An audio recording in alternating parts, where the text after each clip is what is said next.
আসসালামু আলাইকুম প্রিয় দর্শক, এই মুহূর্তের পাওয়া সবচেয়ে গুরুত্বপূর্ণ নিম্নচাপ তীব্র তাপপ্রবাহ কালবৈশাখী ঝড়ের আপডেট নিয়ে চলে আসলাম আপনাদের মাঝে। এবার 11 এপ্রিল থেকেই আবহাওয়ার বিরাট বড় পরিবর্তন। আগামীকাল থেকেই শক্তিশালী বৃষ্টি বলয় বিদায় নিতে পারে। অন্যদিকে বছরের দ্বিতীয় তীব্র তাপপ্রবাহ দাবানল শক্তি হতে যাচ্ছে, যার ফলে প্রতি বিভাগ এবং জেলাগুলোতে 40 থেকে 42 ডিগ্রি তাপমাত্রা সেলসিয়াস উঠতে পারে। এছাড়াও আগামী 20 এপ্রিল থেকেই আবারও ধেয়ে আসছে শক্তিশালী মেঘবৃষ্টি, ঘূর্ণিঝড়, নিম্নচাপ। এ নিয়ে দুঃসংবাদ দিল অভিজ্ঞ আবহাওয়াবিদরা।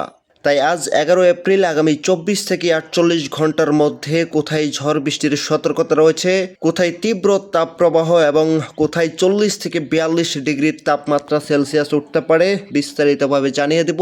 এই মুহূর্তে আমাদের ভিডিওটি কোন জেলা থেকে দেখছেন কমেন্ট করে জানিয়ে দিন। আমাদের ইউটিউব চ্যানেলটি সাবস্ক্রাইব করে আমাদের পাশেই থাকুন। প্রিয় দর্শক, এই মুহূর্তে আমরা সরাসরি চলে আসলাম মেঘমালা চিত্রে। আমরা দেখব দুই বাংলার আকাশে এই মুহূর্তে কোথায় মেঘমালা রয়েছে, কোথায় আকাশ পরিষ্কার রয়েছে।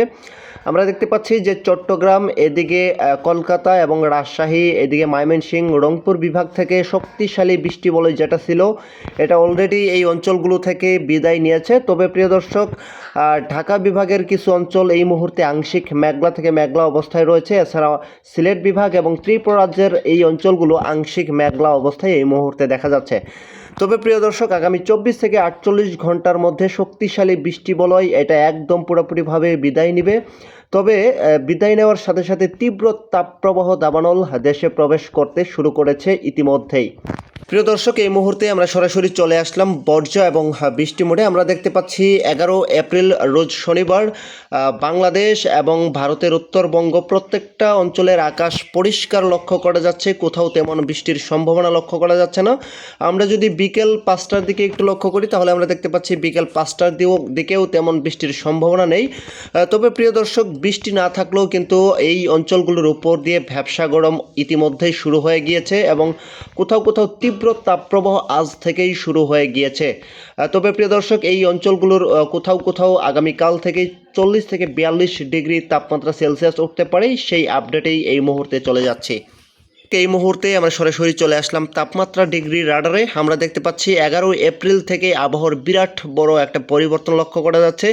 আগামীকাল থেকেই দেশের যে শক্তিশালী বৃষ্টি বলয় সক্রিয় ছিল সেটি বিদায় নিবে এবং দেশে আবারও প্রবেশ করতে পারে তীব্র তাপপ্রবাহ দাবানল। এটার ফলে ঢাকাতে আমরা দেখতে পাচ্ছি আগামীকাল থেকে 33 ডিগ্রি সেলসিয়াস, রাজশাহীতে 33 ডিগ্রি সেলসিয়াস, সিলেট এবং রংপুর এদিকে 30 থেকে 35 ডিগ্রি পর্যন্ত উঠতে পারে, চট্টগ্রাম এবং কলকাতা।